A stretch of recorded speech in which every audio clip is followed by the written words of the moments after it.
Au Bénin, des membres de la force Kori pour un Bénin émergent s'insurgent contre le choix de Lionel Zinsou comme candidat de la majorité présidentielle.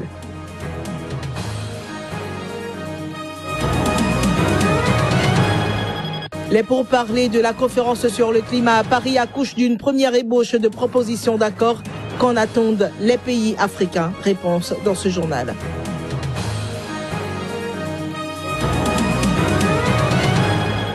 Aux États-Unis, Angela Merkel est désignée par Time personnalité 2015. Sa capacité à gérer les défis lui a valu ce titre.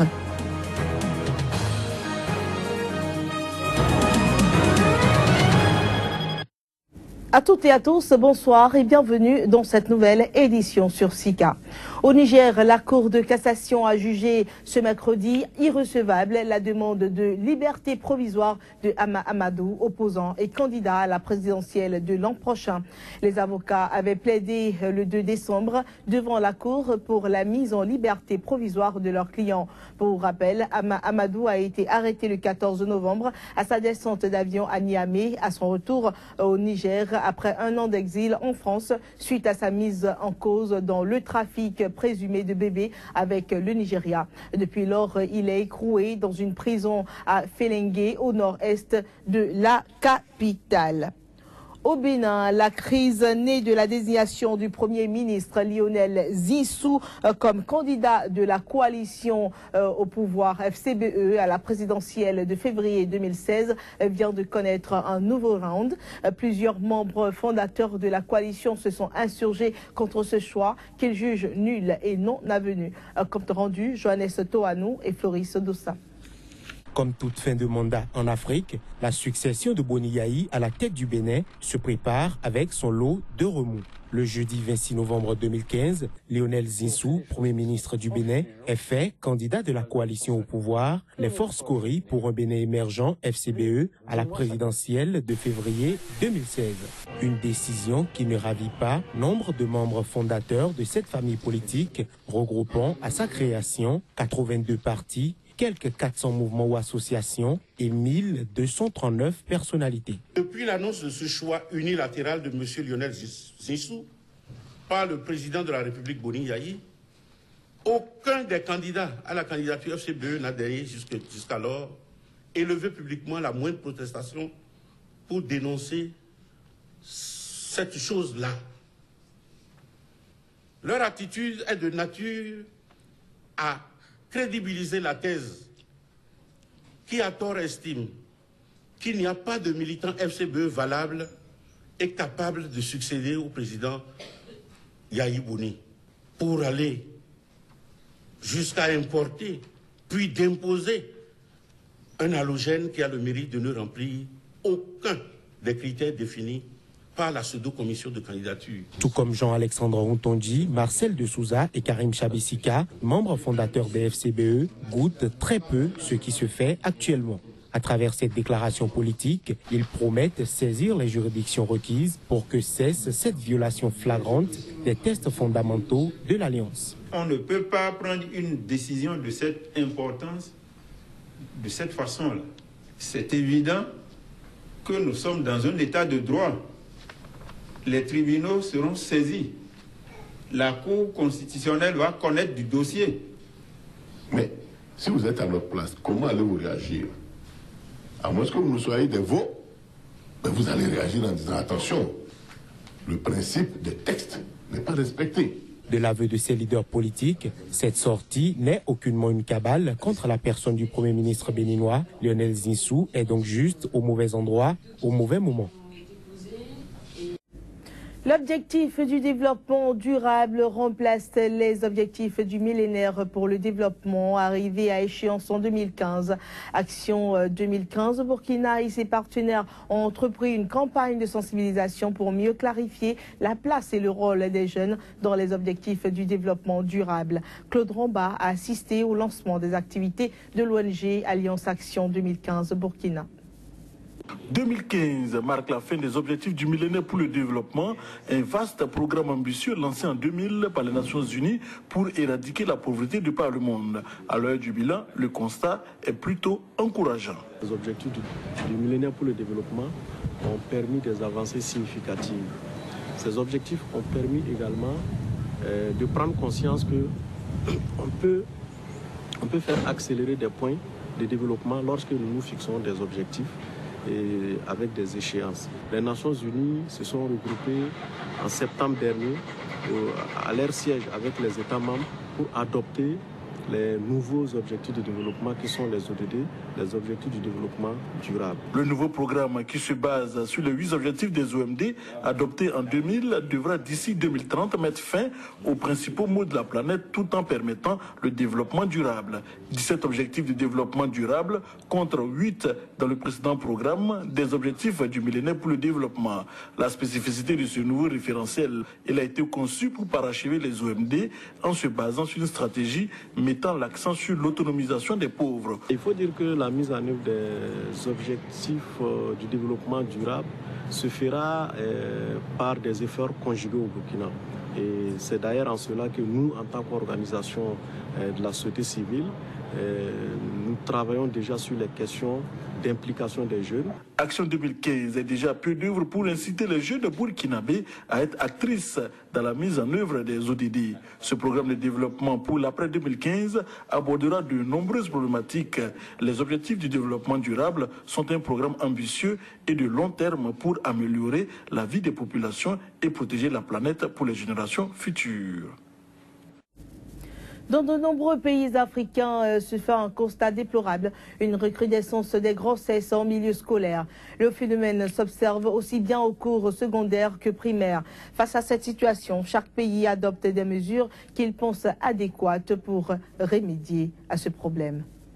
Les jeunes filles qui n'ont pas encore fini de vivre leur jeunesse et qui deviennent mères, donc des enfants mères, c'est un grand problème en Afrique et qui devait nous interpeller tous. Plus qu'un phénomène, c'est d'un drame qu'il s'agit dans de nombreux pays d'Afrique. 14 ans, 10 ans ou encore 8 ans, et déjà, elles ont perdu la joie de leur adolescence, voire de leur enfance. Les grossesses en milieu scolaire récurrentes, un véritable frein à l'éducation et au développement de la femme. En Côte d'Ivoire, pour seulement l'année scolaire 2013 à 2014, nous étions à 5000 grossesses en milieu scolaire et nous avons près de la moitié au niveau du primaire. On avait un nombre élevé de grossesses, particulièrement au primaire. Et c'était choquant. On a été tous choqués, le gouvernement, la société civile, les partenaires financiers dont l'UNFPA. Et ensemble, nous avons développé une campagne dénommée campagne Zéro grossesse à l'école.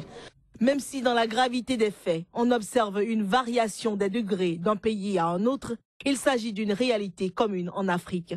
Au Sénégal, où la situation semble moins criarde, des politiques subtilement se développent. Aujourd'hui, ce qu'on voit, c'est qu'il y a un débat au Sénégal qui est sur, par exemple, l'éducation, je ne dirais pas sexuelle, mais au moins la prévention à la grossesse pour les collégiens, mais également de voir comment mieux assainir pour ne plus avoir à faire face à ces problèmes qui sont des problèmes récurrents.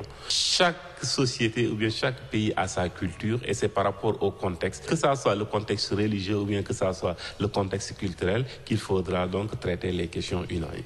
En Côte d'Ivoire, la campagne Zéro grossesse à l'école porte déjà ses fruits. Le ministère de l'Éducation donc a lancé cette campagne Zéro grossesse à l'école et la prise de mesures de sanctions à l'encontre des auteurs de ces grossesses.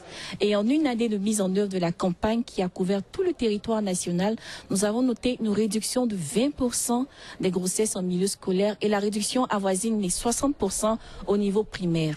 Et aussi, nous travaillons avec les institutions pour mettre des programmes et des lois ou des facilités pour protéger ces enfants. Parce que quoi qu'on dise, la fille qui tombe en grossesse en milieu scolaire, elle n'est pas seule. La fécondité, comme on dit, comme le tango, ça se danse au moins à deux. Comment aussi faire de sorte que ceux qui abusent de la jeunesse de ces enfants puissent être punis et comment faire pour que le cadre institutionnel, l'école, mais la famille, la vie, puisse vraiment offrir à ces jeunes filles un cadre protecteur. Pour un bon rendement de toutes ces mesures, un état de veille des enfants, des parents et des autorités politiques est requise. Plus que 2 jours et la COP21 va refermer ses portes au Bourget en France. Et ce mercredi, le sprint final pour arriver à un pacte mondial pour contrer le réchauffement climatique inédit de la planète a été donc enclenché avec un projet d'accord soumis aux négociateurs des 195 pays participants. Un projet dont le test a été ramené de 43 à 29 pages. Mais en ce qui concerne le financement de la prévention et de l'adaptation au changement climatique, pas grand-chose de dessiné. Eh bien, nous vous proposons de suivre cette intervention de Emmanuel Arwanchede. Il est ingénieur des ponts et chaussées. Il participe à la COP 21.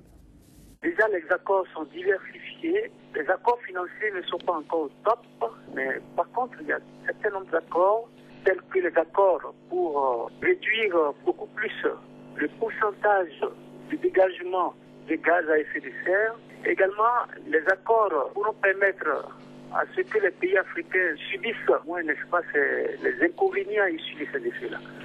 Alors donc, après tout, ces accords-là seront étudiés par les participants maintenant et ce qui serait définitif va sortir le vendredi à la fin de la COP.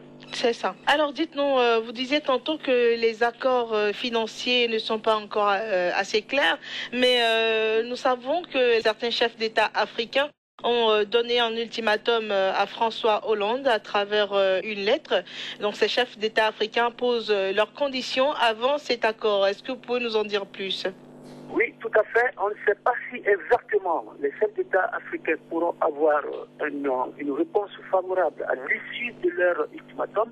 Parce qu'à lire entre les lignes, les chefs d'État, en réalité, ils ont fait ce qui est de leur devoir, parce que tous les pays africains subissent en ce moment, et comme à jamais, les inconvénients d'émission des gaz à effet de serre.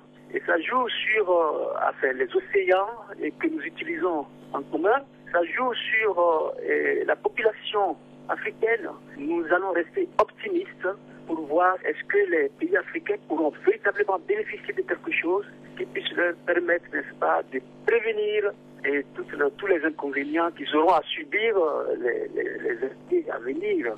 C'est ça. Merci à vous, Monsieur Emmanuel Arwanchede. Je rappelle, vous êtes ingénieur des ponts et chaussées et vous participez donc à la COP 21 qui se déroule à Paris. Merci d'avoir accepté d'intervenir sur SICA. Aux États-Unis, le magazine américain Time a salué la capacité dont a fait montre la chancelière allemande Angela Merkel face aux défis qui se sont présentés à l'Europe tout au long de l'année. Cela s'est traduit par sa désignation ce mercredi comme personnalité de l'année 2015. Reportage. Angela Merkel, la chancelière allemande, a été désignée personnalité de l'année par le magazine American Time. Un choix qui n'a pas été pris sur un coup de tête, selon Nancy Gibbs, la directrice de publication de Time, qui évoque la réaction d'Angela Merkel face à la crise grecque, à celle des migrants et sa réponse face à la menace du groupe État islamique. Ainsi, elle dévance dans l'ordre le chef du groupe djihadiste État islamique, Abu Bakr al-Baghdadi, et le candidat américain à la primaire républicaine, Donald Trump. Parfois critiquée par le passé pour sa capacité à louvoyer sur les sujets sensibles, Angela Merkel a résolument pratiqué un discours d'ouverture aux réfugiés depuis l'accélération de la crise des migrants durant l'été. Je